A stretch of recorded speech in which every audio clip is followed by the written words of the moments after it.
And there's some damage done to Philippox as well. First kill for MIBR comes on to Psycho. Still for MIBR, they've got that top floor control. Throwing in some of the flashbangs, Kamikaze isolated. Philippox coming online with his first kill of the match. Falls now looking for the remaining players of Ninjas in Pajamas who headed back to the bomb site. Just under 1 minute left to play. Both of these teams sit into a 3v3, though MIBR are going to be licking their wounds. Rayduck spotted Muzi. Nice shot by Muzi. He ends up coming out ahead, but he takes some damage in the process. Rayduck was the only player on MIBR, Nick, who had full HP. Now, it's just a couple bullets to silence the remaining players that are going to be walking into the bomb site, which Philippox has done. Diffuser in hand, and he doesn't know where they're playing. Pino's still inside of the lobby, outgunned by Falls. Another as well. Falls is on fire. 3 kills, and the Malusi will swing on him, but Falls pivots. I gotta see that one, as what an unbelievable play. Just looking over. Oh, you don't get to see it. We gotta show the people what just happened. That is a deflating round for Nip. Come on, production, you gotta bring it up. Here it is. Go through the rounds, Vertical Z4 comes out, the flank, kind of an odd angle to be holding, but Falls here, finds one, finds a second, and that's... No! We don't see the third one! You just stopped it! You gotta show the people, man! Oh, you gotta show the people. I'll explain it, okay? Necessarily having to put boots on the ground. Good work from Dark Zero here. Triple wall getting opened as well. Secretly's on a flank, but well aware. Hyper turns on him and manages to put him in the dirt. That's going to be 5 versus 4 now for Dark Zero, as Hyper finds himself a second and a third. He just keeps going, Des. There's absolutely no stopping him. His march continues on into sight. He's just going to get himself positioned. Can he find himself another? He can. Surely not a first round ace, Des. Where have we seen this before against Na'Vi? Hyper, he is looking for it here. He knows roughly where the man is. Pepper in the soft wall, can't find the angle. Everybody's getting in on the action here. NGR takes some damage, finds the final kill, and just takes that ace away. Pinches it from under the nose of Hyper. But Dark Zero, they're not going to mind that one bit. What an opening round from them. Loved it. It was their #1 preference map. However, they come into this tournament and it's like they're number 7. They've had a real change of heart on that map. Coastline getting away from Elevate. It's not a surprise it's Rogue's favourite map, so I would ban that away as well. I mean, Rogue hasn't had very good recent success on that map, and of course we saw the fact that when we had the APAC quals, the only time that Elevate played Coastline, they lost it 7-1. They got smashed on it. So recent performance on Coastline, not so good, but a Cafe coming in, are we surprised? No. Both teams have picked comfort maps for themselves, but also their opponents. Yeah. The Buck, he's going to see if he can cause some problems. Tries to utilize that key to find the lock above him. But Rogue aren't giving them anything. And so far, this is the first time we've seen Elevate go for this sort of push and not really have verticality. So the swing starts to come up over onto the white side. With 3 peoples up on the top floor here, and Elevate is going to be able to pick up one on the hands of Sapper. Finds Grind. And now they want to have the wall open up even more, so they could go for either a long hold or a potential flank and plans to come through. DCH picks up yet another kill. Prano inside the train is holding a very tight angle and should be able to pick up some of these Elevate players if they're looking to go past. Aces takes a lot of damage. Sapper deals some more as well. Finds the head, finds a diffuser with 15 seconds left. Is going for the second gunshot, but Nay is going to be able to actually pick up a double kill from this position. It's only up to Rips now, and Nay with a triple is locking it off for Elevate. And you do not have verticality, then you probably do not have the safety to stick a 7-second plant down, because you can get that coordination back together. Onigiri, 20 seconds, goes for the pickup, and the fight on white goes against them. Onigiri is likely to just see if he can reconvene here. Gets into the dorm side, gets into the chance at this plant on Kids, and it should... So, well, I was going to say it should stick. He pops off, just has to sit and wait, just has to see if he can get there in time. The pistol, the swing! Onigiri! No way do you do this! How he was able to get that, I do not know. Here it is, just a minute left, and they're still trying to find a way to force this kid in. There he goes, Onigiri!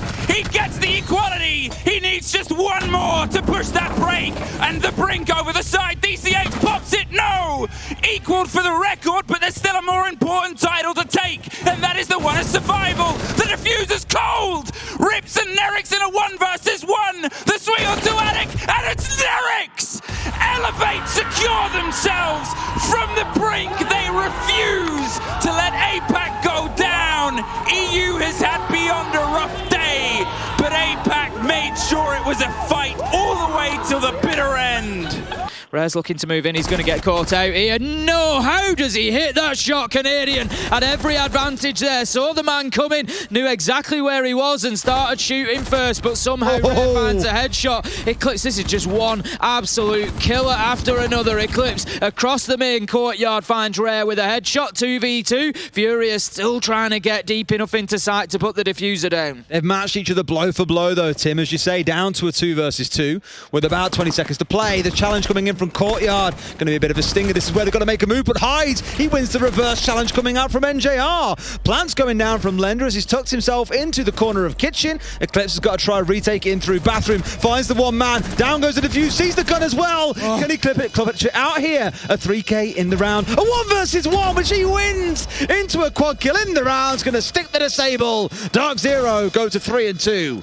Up that quad wall, or he's certainly going to try in a minute. He's just looking for the gaps in the mute jammers. I think that's what the little walk back and forward is, to try and wait until the symbol disappears, and that'll tell him exactly where he needs. Here we go. Canadian's here. He's going to dump them in. Timing! Bad timing from Fantasy. Nearly loses his life. Tries to push the door. Gets 1, gets 2. Big play from Fantasy after taking that damage from the nade. And the exothermic will not detonate. And all of a sudden, this looks like a Fury around. So lucky there, I think, Fantasy. If that nade had been cooked for half a second longer, he'd be a dead man right now. Speaking of which, Hyper does get the shutdown. They've lost their 2. They've lost their hard breach, but these 2 will not be stopped. They're marching their way through, finding a couple for themselves, making it another. How do you stop this kind of play, Tim? They've just marched through sight and slaughtered Furia where they stand. Dark Zero with another round from seemingly nowhere. Really, really important for Dark Zero here to be gathering as many rounds on the attack as they can. Attention turned elsewhere. Hot and Cold walks on in. It's Raps over by 90 to drop Bosco. The advantage in MIBR's favor. Hot and Cold out-dueled by Falls. It's a desperate attempt to get into the bomb site. Met with the aggression from MIBR. Skies is the only one there to do it. Beautiful flick onto Falls, but a lot of bodies for him to find. 2 more. Not a ton of time. Has to go for kills. Clutch potential. Nice. And at the last second, he almost gets them all. Good sweet lord. A second more. SSG would have won that round. And MIBR, they want to beat out this wall. Second it comes out, that does it. And with 35 seconds left, you gotta go soon. Wall's been opened up. There's a deployable shield as well over by the staff area. That's where Bosco is, tossing out a toxic canister. Hot and Cold is above. He sees at least 1. He knows that there's 2. Easy pick, and he could potentially get both. Tons of damage done to Falls. Now up on the stairs, Hot and Cold flicks, and he wins the gunfight. Matthew Stevens, are you kidding me? Falls and Raps in on it. Raps, in fact, doing great, but Bosco is still in this position. He's the boss goat. Fultz will need to clutch, and he's done almost that. Playing keep away. Fellapox with only 3 seconds left, and he gets it! Good lord, what is that play? Fultz should have won that, but he doesn't. That's a beautiful stuff. And like that, it's tied up. I can't.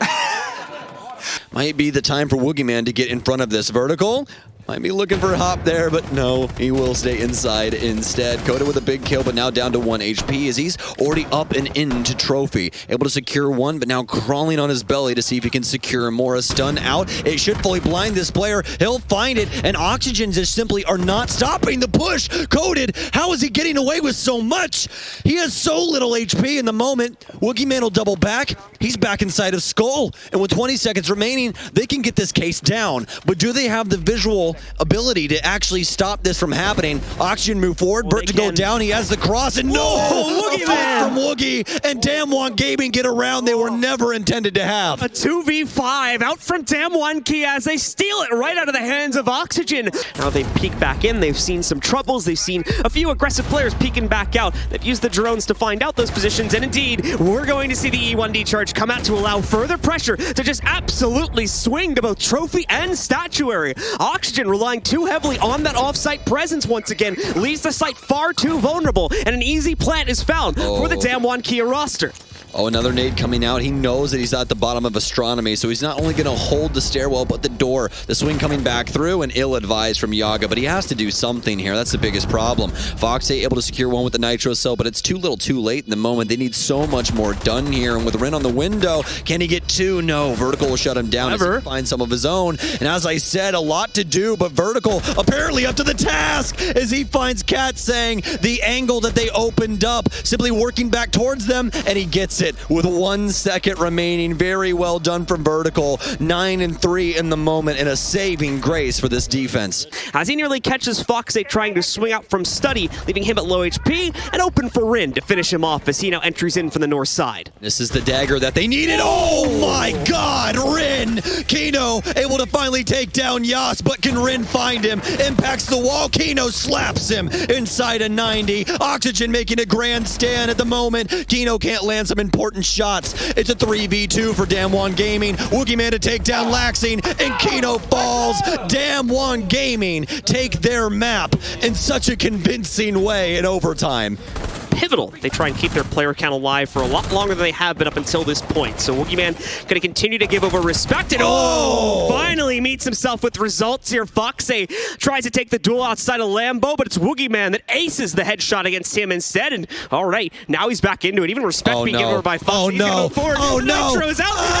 Bye-bye as well. He even tries to chase him down there with the Rotero drone. It's not going to work. And look at the bottom left. That thing's just going to keep on rolling until it finally runs out of time. So kitchen access, or rather bathroom access, more than likely not going to be a thing here for Domlin because that second Exo got bled out. There is still a lot of juice left in Boogieman's torch, but I'm not sure if it's enough, and I'm not sure if they're even going to have enough time to be able to open that up for themselves. Okay, though, no one watching the main hallway. Look at this, Yash just walking right in. Huge misstep from Oxygen, and it's going to continue to bleed out the player count. 4 kills in a row as the defensive matrix is non-existent in this site for OXG, and Fox is left alone to fend off against the entire world here. Won't even be ready for the push on main stairs, and it's a quite sudden, flawless round from Damwon Kia. Big mistakes being made there from Oxygen. Area here, so as soon as they start pushing through, it is going to be a bit of a trap. They're going to be picked up one by one if they do, unless they find the angles before, and it seems Cyber Zero is sitting quite low here. It is actually a pre-fire to come in from the side of Nerix as well. They're trying to find these kills. DCH gets a bit surprised. What is happening? Cyber a double kill! DCH! Cyber Zero misses the shots with the shotgun, and it's DCH that just finds a double as a response. Boots himself up onto 5 until it's a 4-2. Kill at that point. Oh, we'll see later. We'll see when the analyst will bring up the match breakdown. Soon the timer will end. The fist bumps are being handed back out here. Just move the arm. I was like, what do you mean? You can move your own arm, BB. Why do I have to move mine? Either way, 6-5. And